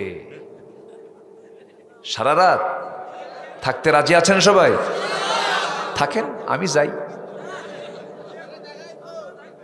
খুবই সুন্দর, বলি আলহামদুলিল্লাহ। তাহলে আমরা ইমানটা ঠিক মতো আনবো তো নাকি? কোনো ভেজাল থাকবে না তো? ওজনে কম দেব না, বনের সম্পত্তি মেরে খাবো না। বনের সম্পত্তি মেরে খাওয়া ভাই তো নোয়াখালী নাই, আছে? অনেকে অনেকে কি মনে করে জানেন, বনকে সম্পত্তি দেওয়াই জায়েজ নাই। অনেকে এটাই মনে করে। এই ভাই, এই বসেন, কি? হ্যাঁ বসেন। বনকে সম্পত্তি বুঝে দিতে চায় না, এক যুগ পার হয়, বনের সাথে কথাই বলে না, কৌশলে কথা এড়িয়ে যায়। দেখা করলেই তো জমি চাবে, রাগ করে কথা কয় না। আছে না এরকম ভাই, আছে না নাই? আবার যখন দেখতেছে না হচ্ছে না, জমি হয়তো নেবেই, একদম আপন জুয়েলার্স থেকে 2 ভরি স্বর্ণের চেন কিনে নিয়ে আসে। 2 কোটি টাকার সম্পত্তি 2 ভরি স্বর্ণের চেন দিয়ে মিটাই দেবে, বুঝেন নাই? পাম দেখেন। আচ্ছা, নিয়ে এসে বোনকে দাওয়াত দিল। সেই দাওয়াতের ভিতরে গোটা দেশ থেকে সব খাদ্যগুলো জমা করলো। কুমিল্লা রসমালাই, কি আছে না, যশোরের খই, বগুড়ার দই, নাটোরের কাঁচাগোল্লা, যশোরের খই, টাঙ্গাইলের চমচম, সব এক জায়গায় করে বোনকে দাওয়াত দিয়া, সব খাবারগুলো এক জায়গায় করে বোনকে খাওয়ায় দাওয়ায় দিয়া, বোনের গলায় স্বর্ণের একটা চেন লাগায় দিয়া বলে, বোন তোমার তো বিয়ে হয়ে গেছে, তুমি সংসারের জীবনে চলে গেছো, আমাদের সংসার জীবন আছে, চলছে, তুমি কিছু সম্পদ, আমার বাবার সম্পদ কিছু পাও, আমরা বিশ্বাস করি, কিন্তু বোন একটা কথা বলি, বোন রাগ করো না, কি অংশ নিলে কিন্তু ধ্বংস হয়। দেখছেন কত বড় শয়তান! এতক্ষণ ধরে যা ওয়াজ করছে, ওর ওয়াজের মূল লক্ষ্য কি? ভালো না, বোনকে সম্পদ দেবে না। একই মার পেট থেকে ওই বোন এসেছেন, আপনি এসেছেন, বোনকে ঠকাবেন কেন? বোন বাপ যেদিন মারা গেছে সেই দিনই সবাইকে ডাক দিয়ে বলতে হবে, এই বৈঠকে আমরা সম্পত্তিগুলো বুঝায় দেব, কোনো কম বেশি করা যাবে না। লিযযাকারি মিসলু হাযযিল উনসাইন, সূরা নিসার 11, 12, 13 নম্বর আয়াতগুলো পড়বেন, সব ক্লিয়ার করে দিয়ে আল্লাহ বলছেন, তিলকা হুদুদুল্লাহ, এগুলো আমার সীমা, এগুলো লঙ্ঘন করবি না। বোনের সম্পত্তি মেরে খাবি, আমি আল্লাহ তোর পেটের মধ্যে এমন একটা টিউমার দেব, একদম 100 যেতে হবে, সেই সিঙ্গাপুরের মাউন্ট এলিজাবেথ, সব খাইয়া শেষ। কি ঠিক আছে না? বলেন, আমার কথা কি বোঝা যাচ্ছে? এক টিউমার 3 কোটি টাকা খাবে, যা বোনের সম্পত্তি মারবি, টিউমার দিয়ে দেব। কি বুঝতেছেন কথাগুলো? বুঝতেছেন? কোনো কাম হবে না, হারামের কোনো আরাম নাই, সবগুলো আমরা বুঝাই দেব। বান্দার কোনো হক আমরা নষ্ট করব না। তাহলে আমরা ঈমান আনবো, জানমাল দিয়ে আল্লাহর পথে জিহাদ করব। নাম্বার 3 হলো তাকওয়া অর্জন করব। যার মধ্যে তাকওয়া আছে তার ফলাফল হলো জান্নাত। জোরে বলে সুবহানাল্লাহ। নাম্বার 3 হলো ন্যায় প্রতিষ্ঠা করব, সদাচার হব। কোনোদিন অন্যায় কোনো কাজের সমর্থন আমরা দেব না। অন্যায় কোনো কাজকে আমরা সমর্থন করব, নিজেও করব না, অন্য কাউকে করতেও দেব না। নাম্বার 5 হলো দ্বীনের সঠিক ইলম অর্জন করব, এটা সবচেয়ে বড় জরুরি। আর আল্লাহর কাছে দোয়া করব, কুর রব্বি জিদনি ইলমা। বলেন সব, কুর রব্বি জিদনি ইলমা। ইলম ছাড়া শয়তান থেকে বাঁচার উপায় নাই। ইলম আছে যার, শয়তান থাকে না তার সাথে।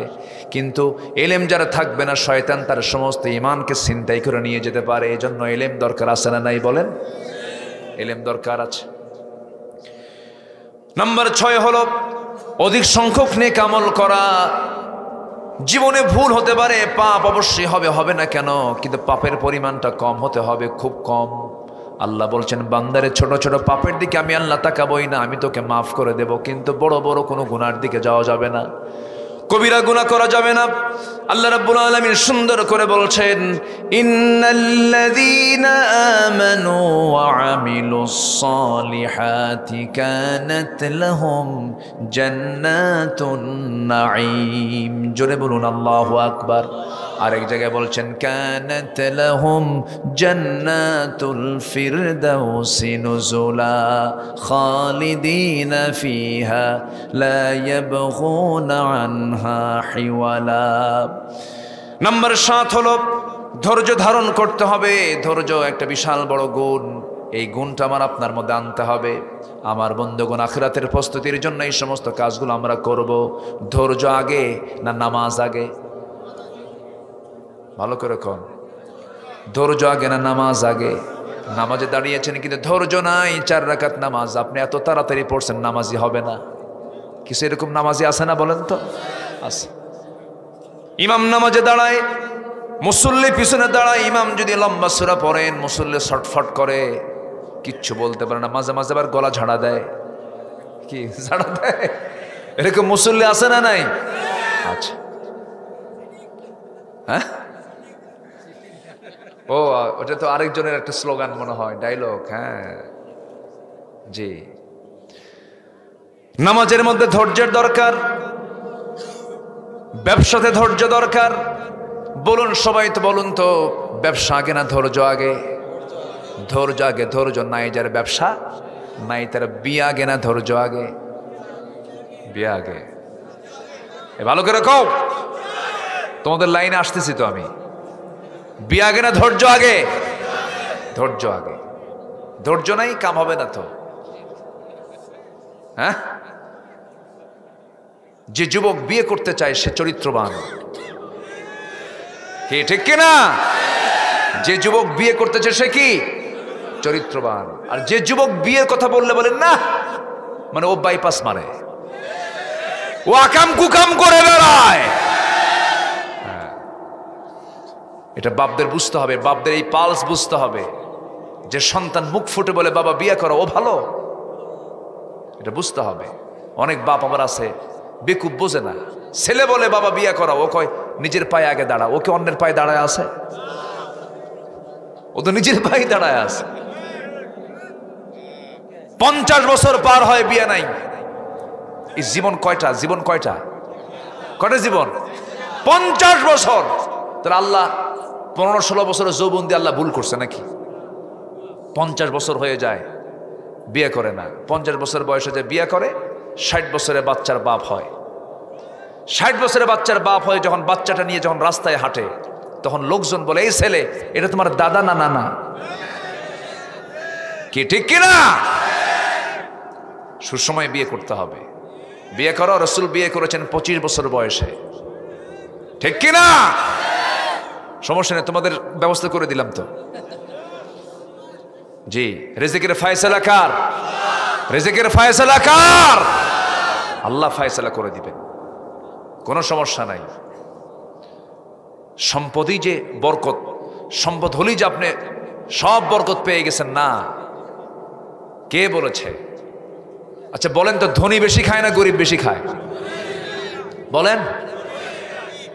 ধনী খায় হিসাব কইরা, আর গরিব খায় লুঙ্গি খুইলা, দড়ি খুইলা খায়, পাজামার দড়ি খুইলা খায়, এত খাওয়া খায়। ধনী খাইতে বসলে চাট নিয়ে বসে, ওই কি বলে পাশের পিএস বলে, স্যার আঙ্গুর তো 1 কেজি আনছেন, কিন্তু আঙ্গুর কিন্তু 1 কেজি খাওয়া যাবে না, একটা খাবে না, একটা গুনে গুনে একটা খায়, আর এতিমের মতো ছায়া থাকে। আল্লাহ আমার কপাল রে, পারলাম না খাইতে। কি ঠিক কিনা? এতগুলো রুটি সব ভাজে ভাজে রেখে দিয়েছে স্যারের জন্য, একটা রুটি হাতে দেওয়া নেওয়া মাত্র 1 রুটিও খাইতে পারে না। এটাকে 4 ভাগের 1 ভাগ, মাত্র 10 গ্রাম। কয় গ্রাম? 10 গ্রাম খাইয়া চুপ করে বসে থাকে, খেতে পারে না, ইনসুলিন নেয়। আর গ্রামের মানুষ যখন খাইতে বসে, আগেই সে তো শেষ রাত্রি উঠছে। কোন রাত্রে উঠছে? কোন শেষ রাত্রে। কোদাল নিয়ে চলে গেছে জমিতে, বাস কামটাম সেরে আসছে, এসেই বলতেছে বউরে, এই কি আছে? ভাত এখনো হয় নাই। রাতের ভাত কি আছে? পাতিলের তলে পান্তা নিয়ে আয়। ওই পান্তা নিয়ে বসেছে ওই পাতিলের মধ্যেই, পাতিলের মধ্যেই বসে গেছে মরিচ, তারপরে পেঁয়াজ আর এতগুলো লবণ। এমন খাওয়া খাইছে 1 কেজি শেষ 3-4 মিনিটে। এরপরে বলতেছে আরো কিছু আছে নাকি? কি আমি কি ভুল বলতেছি? কে খায় বেশি? ধনী খায় একবার না গরিব খায়?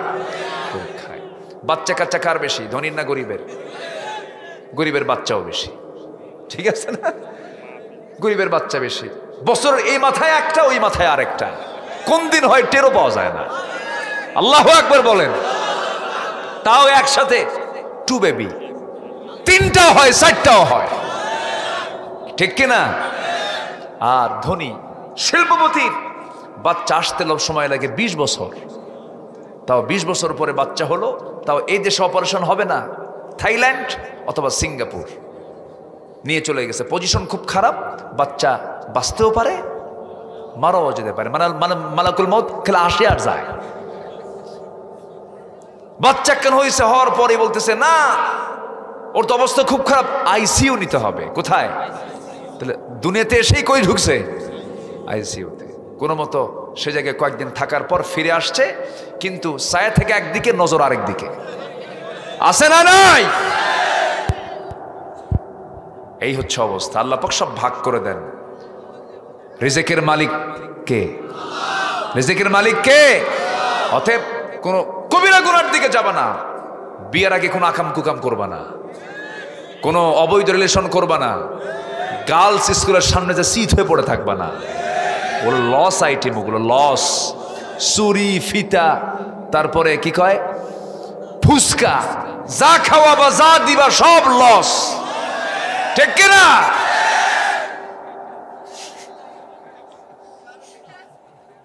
রাগ করতেছো তোমরা? সব লস, ওগুলো টাকা জমাও।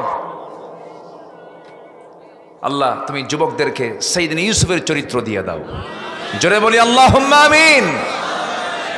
সাইয়েদনা ইউসুফ আলাইহিস সালাতু ওয়াস সালামের সামনে পৃথিবীর সেরা সুন্দরী, তার সৌন্দর্যের সকল পসরা প্লেস করে সামনে দাঁড়াইছে।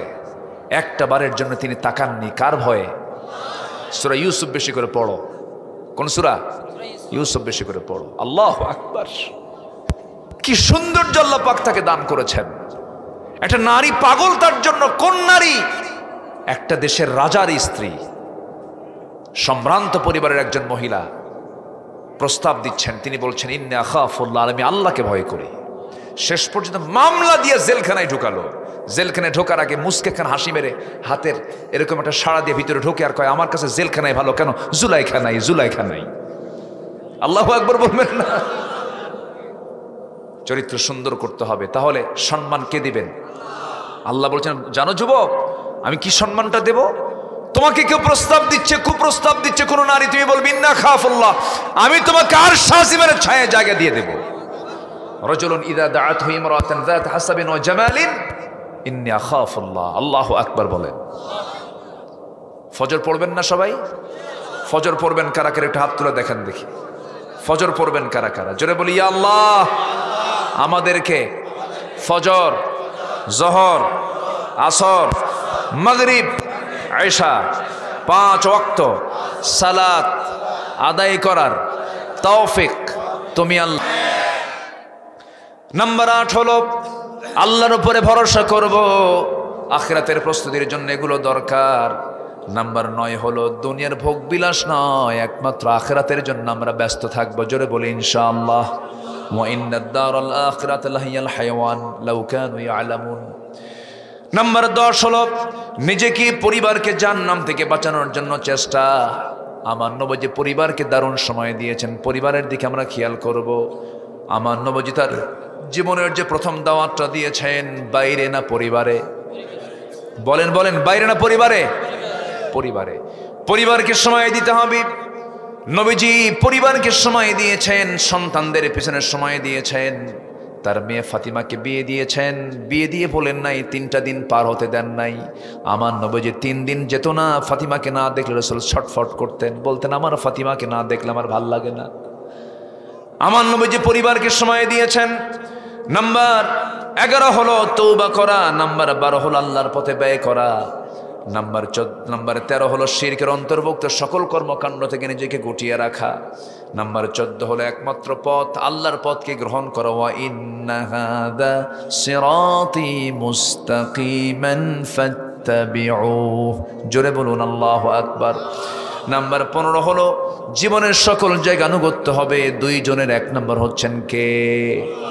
নাম্বার 2 হচ্ছেন মুহাম্মদ সাল্লাল্লাহু আলাইহি ওয়াসাল্লাম। ওয়া আকিমুস সালাতা ওয়া আতুজ যাকাতা ওয়া আতিউল্লাহ ওয়ার রাসূল লাআল্লাকুম তুরহামুন, জোরে বলুন আল্লাহু আকবার। এই গুণগুলো অর্জন যদি করতে পারি, এটা আমার প্রিপারেশন অফ আখিরা, আখিরাতের জন্য প্রিপারেশন হয়ে যাবে। আল্লাহ রাব্বুল আলামিন সবার জীবনে আমল করার তৌফিক দান করুন, জোরে বলি আমিন। সবাই বসুন। মা বোনরা কি মাহফিল আলোচনা শোনে? আশপাশে আছে তো না? প্যান্ডেল আছে? ওরে কি কোন আপনারা? বলি আলহামদুলিল্লাহ। আল্লাহ তুমি মা ওদেরকে কবুল করে নাও, জোরে বলি আমিন। একটা মা যদি ভালো হয় 4টে পুরুষ ভালো হয়ে যায়, আলহামদুলিল্লাহ বলেন। একটা মা ভালো হলে কত উপকার দেখছেন? একটা মা ভালো হলে 4 পুরুষ ভালো হয়ে যায়, স্বামী ভালো হয়ে যায়, ছেলে ভালো হয়ে যায়, বাবা ভালো হয়ে যায়, ভাই ভালো হয়ে যায়, আল্লাহু আকবার বলেন। আর মা যদি খারাপ হয় খুব কঠিন জিনিস। এই জন্য মাদেরকে অবশ্যই তাদেরকে দিন বোঝানো দরকার। যদি আপনার একটা মেয়ে হয়, একটা মেয়েকে মাদ্রাসায় পড়াবেন, দিন শিখাবেন। কারণ আপনার মেয়েটা হচ্ছে মানে নারী হচ্ছে এমন একটা পদের নাম, সে হচ্ছে সবচাইতে বড় শিক্ষক, আল্লাহু আকবার বলেন। হিসনুল উম্মাহাত লিল বানিনা ওয়াল বানাত, একটা কবিতা পড়েছিলাম ছোট্টবেলায়। মার কোল হলো সবচাইতে বড় কোল, হলো শিক্ষার কোল, বলি আলহামদুলিল্লাহ। এই জন্য মাকে শিক্ষিত হতে হবে, আগে কোরআনের শিক্ষায় শিক্ষিত হতে হবে। আল্লাহ পাক সবাইকে বোঝার তৌফিক দান করুন, জোরে বলি আল্লাহুম্মা আমিন। জি, আল্লাহ পাক প্রত্যেক পরিবারে যাদের মেয়ে আছে, বোন আছে, তাদেরকে দিন মেনে চলার তৌফিক আল্লাহ পাক দান করুন। বোন চাচ্ছে আরো কথা বলি, কিন্তু অনেক রাত হয়েছে, সময় নেব না। উনিও যাবেন মনে হয়, আমরা দোয়া করবো এখন, একসঙ্গে দোয়া করে যাব। জি, আমরা দোয়া করে যাব, জোরে বলি ইনশাআল্লাহ। সবাই বসুন, একটু নামাজের মতো করে বসি, আমরা আল্লাহর কাছে চাবো আল্লাহ যেন আমাদের গুনাহগুলোকে মাফ করে দেন, জোরে বলি আল্লাহুম্মা আমিন। জি জি আলহামদুলিল্লাহ। ইসমাইল মেম্বার, হ্যাঁ জি, বাচ্চু ভাই, ওনার আম্মা মারা গেছেন না? আচ্ছা আচ্ছা, জি আলহামদুলিল্লাহ। জি ইন্না লিল্লাহ। আল্লাহ তুমি তার আম্মার কবরটাকে জান্নাতের নূর দিয়ে মুনাফফার করে দাও, জোরে বলি আল্লাহুম্মা আমিন। জি, আমার মা বোন যারা আসছেন, মেহেরবানি করে আজকের মাহফিলে যেমন বোরকা পরে আসছেন, মাহফিলের বাইরেও বোরকা পরার দরকার আছে না নাই? বিয়ের বাড়িতে, আজ থেকে বিয়ের বাড়িতে কম দরকার না বেশি দরকার? ঈদের দিন সারা বছর বোরকা পড়ে, বিয়ের দিন আর ঈদের দিন বোরকা ছাড়ে, আছে না? এরকম আছে না? বলেন লাভটা হলো কি? লাভ হলো কি? হলো লাভ যে লুঙ্গি আছে, লুঙ্গি নাই কিন্তু মাথায় টুপি আছে, লাভ হলো না তো। এই জন্য আমার মাদেরকে বলবো সারাক্ষণ এটা মাথায় রাখবেন যে আপনার সৌন্দর্য পরপুরুষকে দেখানো সম্পূর্ণ হারাম। আপনার সৌন্দর্য দেখানো একমাত্র একজন পুরুষ, তিনি হচ্ছেন স্বামী। স্বামী ছাড়া কাউকে সৌন্দর্য দেখানো যাবে না, আল্লাহ কবুল করুন। কিন্তু এই যে মার্কেটে যে মেয়েরা সেজে যায়, ওরা কারে দেখায়? জাতিরে দেখায়। কারে দেখায়? জাতিকে দেখায়। মেয়েরা কি জাতীয় সম্পদ? তাহলে জাতিকে দেখাবে কেন? আবার কিছু পুরুষও আছে দুষ্ট, নিজের বউ যদি সুন্দর হয় না, পর পুরুষকে দেখাতে খুব সে মজা পায় যে আমার বউটাকে আমি দেখাচ্ছি। কাপল ভিডিও করে না, এই যে হ্যাঁ এই তো কাপল ভিডিও করে। এগুলো সব বদমাইশ চরিত্রহীন লোকগুলো, এগুলো সব ঠিক কিনা? অন্দরমহলের তথ্য তুমি এগুলো কাপল ভিডিও করে মানুষকে দেখাও, চরিত্রহীন লম্পট এগুলো।